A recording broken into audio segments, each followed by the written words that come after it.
Hi, this is Scott Garibay, and today I want to talk about Dungeons and Dragons, and I want to talk about the Tradwife movement, and specifically I want to talk about it in context to the incredible information that was supplied in a amazing podcast that I highly recommend to you. And the link is below. You can check it out for yourself, but I'll give you a summary of what it is and the information and the astonishing new information about feminists that every single dungeon master and every single dragon master has to know immediately. And then we're going to talk about what being a woman means for men in Dungeons and Dragons. All right. Astonishing. Okay, so first of all, let's talk about the podcast. So it's Celeste Headlee. She works for Slate and she creates content for Slate. And she has a show called Hear Me Out, right? And I rarely listen to it, but I saw the just because I listen to Slate Political Gabfest every single week, but I really can't stomach almost anything else of Slate's because it's just so aggressively liberal, right? I don't think, no, it's not aggressively feminist, but it is definitely aggressively liberal, like more than I'm comfortable with anymore, right? But I do listen to Slate Political Gabfest every single week, and they're all liberal, but they're also brilliant, and the show's amazing, right? So it's actually my favorite podcast ever, and I think it defines podcasts. So you have all that going on, and then so let's talk about where so Celeste Headlee does a podcast that says Tradwives shows feminism's failures. Tradwives show us feminism's failures. Okay, that's the subject. Celeste Headlee discusses this subject in depth, astonishingly well, with Dr. C. Nicole Mason. Okay, and I think and you could listen to it and come up with your own summary, but here's the summary of what the two of them said. They both said, we are dyed-in-the-wool feminists, and we look at the Tradwife movement and we realize the Tradwife has defeated the feminist 100%, surpassed us, outperformed us, and is far more attractive to a young woman today than in 2 years. The Tradwife has thoroughly defeated the feminist.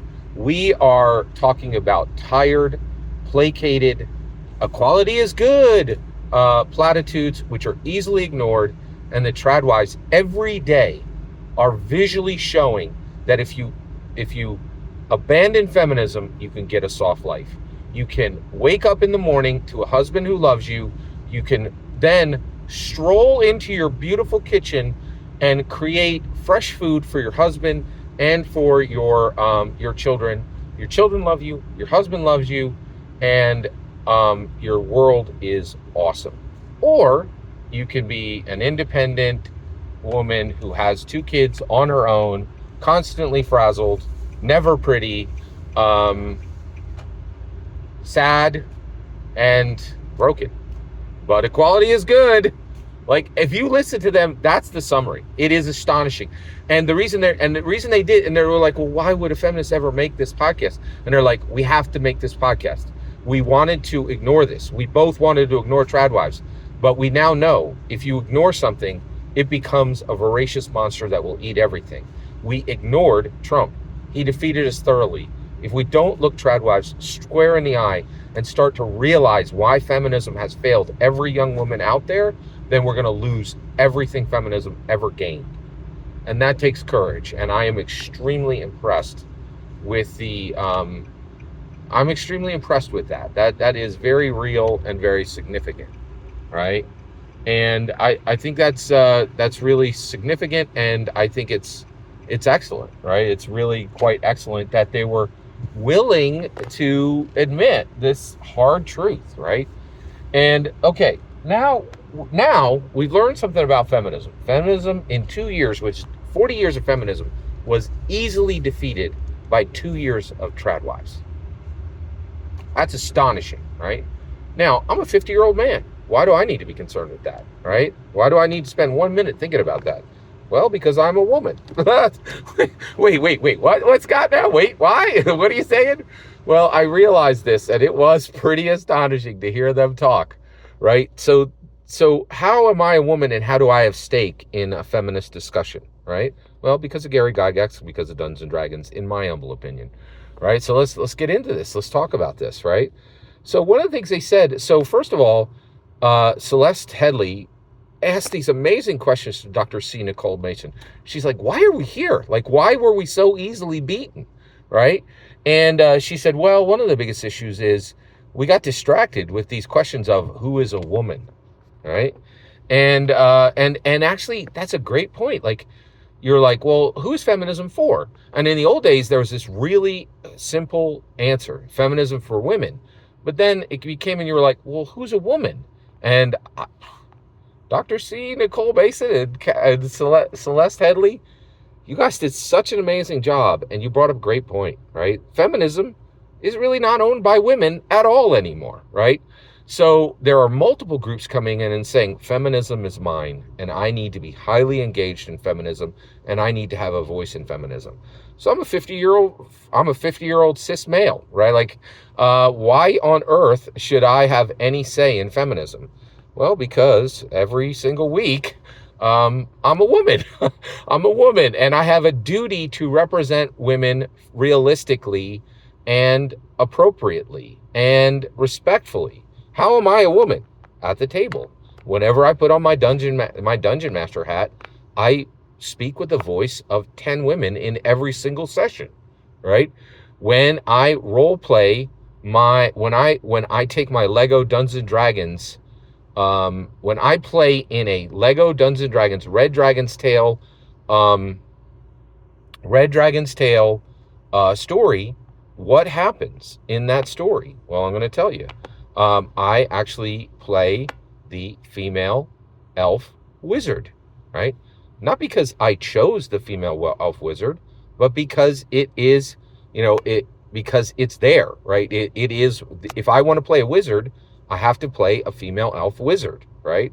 If the male wizard is taken, right? So there are times where to play Dungeons and Dragons, I have to play as a dragon master, as a woman, right?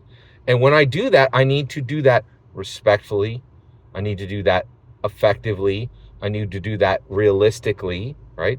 And in order to understand modern women's concerns, and make no mistake, Dungeons and Dragons now is all about modern men's concerns and modern women's concerns. There's no antiquated simulation of medieval gender roles.